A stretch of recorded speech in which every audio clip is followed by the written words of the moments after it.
Well, I make these creatures which are, they're baby-sized, human baby-sized, maybe sometimes a little bit smaller, but they're certainly never larger.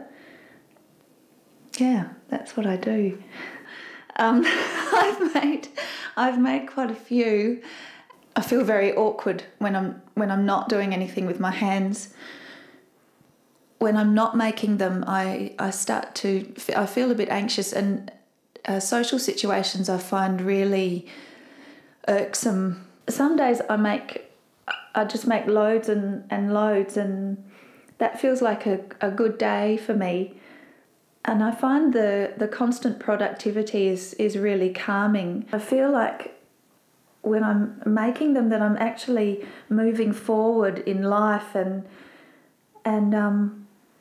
my time's not being wasted because I'm making these things, even though I guess they're not very useful. I mean, they're not very functional objects, but I'm performing, or I'm being functional. I don't know what I'm going to do with all these creatures, but I love them. I find it really hard to part with them.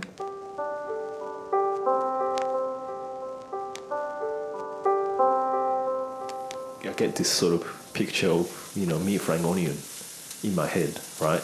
And what happens is that I just cannot get the thought of frying onion out of my head. And only thing I want to do as soon as I leave work is to go to veggie shop, get onion, and just go home, just fry them. I just go straight to the onion, like put about 10, 12, 14 in my bag. I just go home with this purposeful expression on my face. I chop them. I just fry them. Make it like this integrated brown blob, caramelized blob. That's what I'm striving towards. It makes me feel great. It makes me feel like I've achieved something. Like, reducing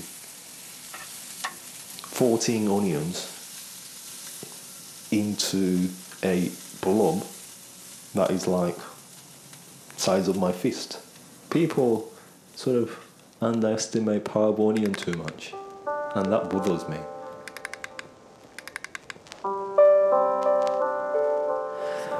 When I'm surrounded by a lot of text, I mean signs, then I find myself counting up to these really high numbers, like 110 or 120 or something like that. And after a while I realized that what I'm doing is counting the enclosed spaces within the letters that are printed. So for instance, like a capital A or a capital P or a capital B that has two spaces, or a capital G doesn't have an enclosed space in it, but a small g does. In fact, a small g can sometimes have two spaces if it's in like the Times New Roman font or something. The more agitated I am, the more I count. From when I was about 6 or 5 until I was about 11 or 12, I had obsessive compulsive disorder and Tourette syndrome. And during that period, I would do the classic Tourette syndrome things like shout out obscenities or in the classroom or when I was walking down the street, or pretty much say whatever the thing I least wanted to say. It would just burst out of me in this compulsive explosion. I would also have problems where I'd have to wash my hands all the time. If I turned on a light switch and I was feeling agitated, but I would both have to touch the light switch an even number of times. So I couldn't just touch it once and turn it on. I would have to touch it and then touch it again and hold my finger there to then turn it on and off an even amount of times. And I really don't like odd numbers. They make me feel just sort of disturbed or wrong or disgusted. Even when taking lollies out of a packet, for instance, I would always grab, 2 or 4 or 6. And I think that was... Wait, no, I never took 6 because I would have to take 8 or 16 or 32. I would always have to take an even but also doubled amount of lollies each time. A lot of these problems died away when I learned to meditate when I was about 10 or so. And then when I went to high school, I began playing cello. I really found some way of channeling, I guess, all of that kind of nervous anxiety. And then it was just left with this counting numbers and the counting of the spaces inside the letters. That's never gone away. When I got to university and started studying cello and it became my main focus, then I started practicing, 4 or 5 hours a day without any sort of break. And I got repetitive strain injury from playing just too much cello, just too much for my body. So I stopped playing cello. Now I read books.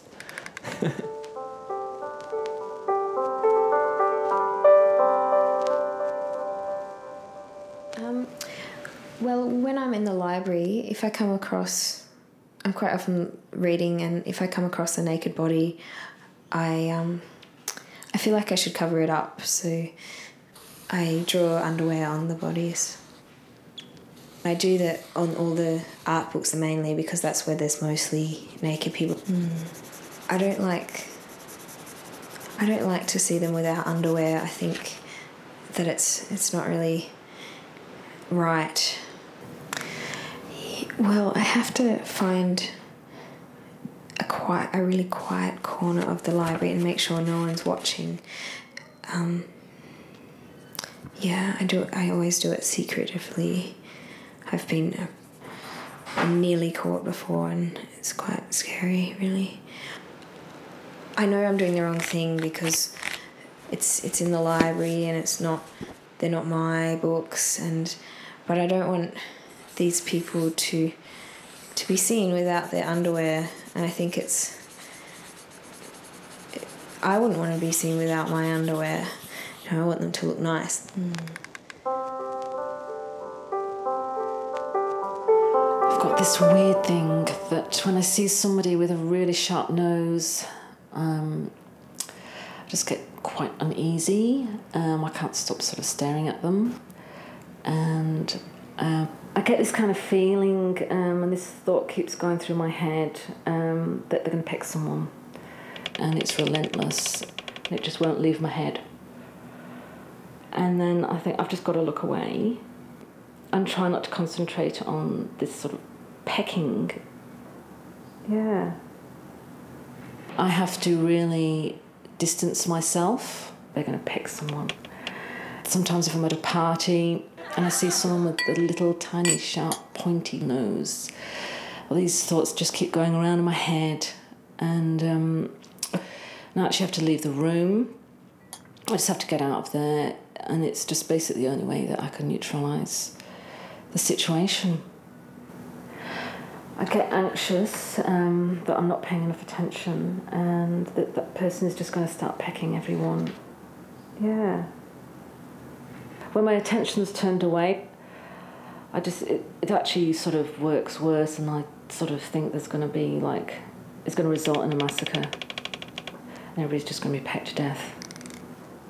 Yeah. I just have little control over it,